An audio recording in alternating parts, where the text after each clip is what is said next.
All right, y'all, what it do? What it do? What it do? Your boy is back on the grind one more time. Your boy is back at it again, you guys, and you can tell I'm pretty enthusiastic today, you guys, because yesterday, well, let me back up here. Saturday, I was supposed to get an update on the Regal, and I was like really excited to get it, and then I was bummed that I didn't get it. But I knew I'd probably get it Sunday, this update on the Regal, and man, oh man, did I.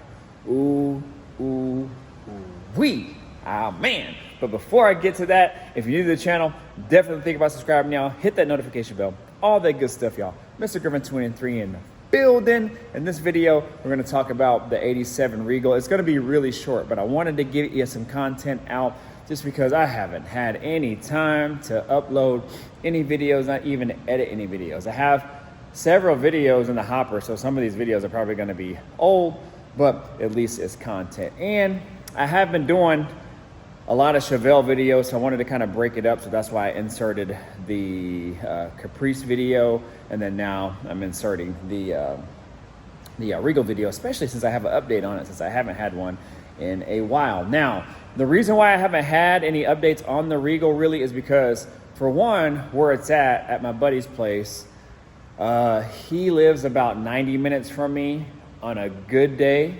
and it's right down one of the main highways here where I live. So I-5, which I-5 goes all the way down to Southern Cal, to Mexico, all the way up into Canada. So it is a main interstate, and through here, it's what everybody drives. So depending on which way people are going, it could be just a nightmare, you guys. So I try not to go down there too much, and if I do, I'm really strategic with my time, but I really haven't had any time just because of the business and the little one, of course, and just a lot of other things going on, and we're preparing for a trip that we're gonna take here this week. So anyways, with all that being said, my buddy told me that he was gonna plan to paint the Regal this weekend. Now, he's been sending me updates as far as pictures and stuff goes and asking me questions about it, and I've been holding on to them, but I have been posting a lot of those pictures on the community page. So if you haven't seen any of those pictures, definitely go check out my community posts, because I have been posting some updates on that as well too. So, but anyways, he sent me a video of the Regal yesterday, all painted up, fresh out the gun, and man, that thing looks super wet, super good, and it was pretty much exactly what I was looking for, especially just first glance coming off the camera. It looks good. Now, I will say I did think that it was going to be a little darker, because I was kind of thinking it was almost going to be like a charcoal gray, a little bit darker, but I'm actually really happy with it anyway. I just wanted it to be a darker gray, which it is. It's actually just probably, it's really close to the last color that was on it, but definitely a shade darker, maybe a shade or two darker. So, but it has a little bit of pop to it, a little bit of pop. And what I'm gonna do is I'll talk a little bit about that here in a second, but then when I close out the video, I'm actually going to just post the video that he sent me and some pictures that he sent me, and I might even post some pictures of it being like sanded down and then primed, and then he primed it again and then painted. All right, so that way it'll just end the video, and then the video will be done. But anyways, overall the car was actually in pretty good shape, you guys. I mean, it's a 68,000 mile original car. I think for like the first several years of its life, it was driven pretty much as a daily driver, like a lot of them were probably back then in 87. People bought these brand new, not to really store them and drive them on the weekends, but although probably some did, but people probably drove these back in the day, which they did. So when I got it, it had been sitting in the garage, I think, for like 25 plus years or 20 plus years or whatever. So when I got it, it had some nicks, it has some little dings, it just has some really minor stuff. I think it was repainted or touched up at one point because there was two different shades of gray on there. But overall, it was pretty straight. It had some door dings from somebody opening the door, so the door edge was like kind of dented in.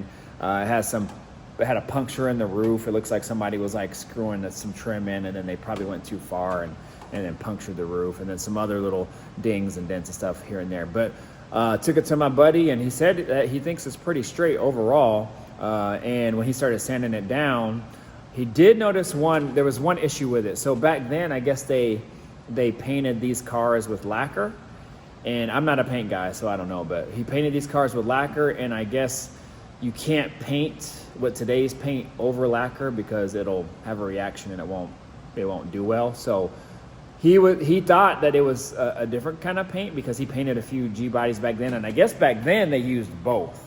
And so you could either get lacquer or another style of paint. I don't know what kind of paint that is, but anyways, he thought that he would be good, and he was just pretty much going to sand it down and fix the dents and dings and things like that, and not have to totally take it down to metal.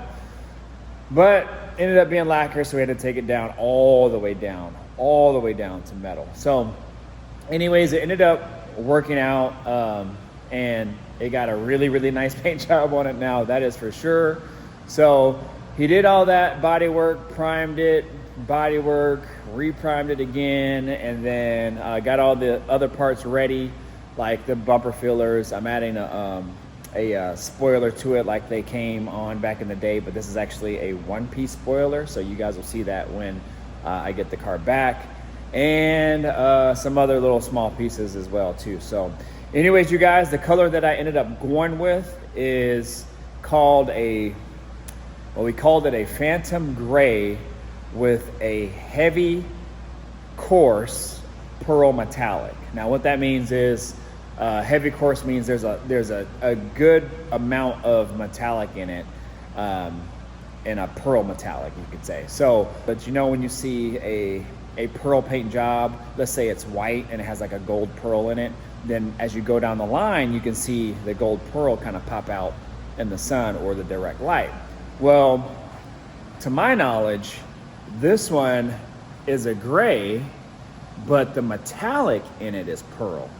And so it still gives that effect, but probably, I would say, I haven't seen the car yet, but it's probably not as deep, but you still have that heavy course of metallic. So anyways, when I post a video here, you'll see as he's going down the line in the booth, because he filmed it in the booth, you can see the actual pearl metallic chasing the gray. It's pretty dope, you guys. It's pretty dope. So anyways, that's what I decided to go with. I wanted to stay in the family of gray since it was already gray. This was my time to do a complete color change if I wanted to, since he was taking it down to metal and he was going to do the jams and everything for me. But these type of cars, you guys, I think you don't want to go, my personal opinion, you don't want to go too off the wall with them, because I always kind of look at that, but at the same time, I still build my cars how I want to build them. But I do kind of keep in mind, okay, if I did ever want to resell it, who would be my audience? You know what I'm saying? But at the same time, there's always a buyer for everything, right? So, but with this particular car, I didn't want to go too far off the wall. I knew I wasn't going to go super radical with the engine or anything like that. I'm just going to really clean it up, add some small bolt-ons, add some suspension upgrades, clean up the undercarriage, and just really get the car dialed in overall and make it a nice, really super clean, low mileage turbo Regal driver. So anyways, you guys, enough with the talking. What I'm gonna do in these next clips is post some before photos, and then leading up to it being painted, show that video and some more photos, and then that'll be it, you guys. All right, so hopefully you enjoy. Definitely leave a comment, a like, share this video, man, all that good stuff, y'all. Man, let's get it, y'all. Come on, man, help me make this channel grow. I always say this, man. I definitely think that I always have this mindset that I'm slept on. You know, I think I'm slept on, and especially being up here in the Pacific Northwest, man. We got some heat up here, man, and you know, but that's just how it is. Even me growing up playing sports, you know, I was always good, but I think I was always overlooked. And I always had to kind of like take the back door through things and make my way and work my way up. And I still played in the professional rank. So shout out to your boy. So there's always a way to get to the top, and your boy is heading there. All right, so let's run this video up, you guys. Definitely let me know what you think about it all. And yeah, let's get it. Let's go.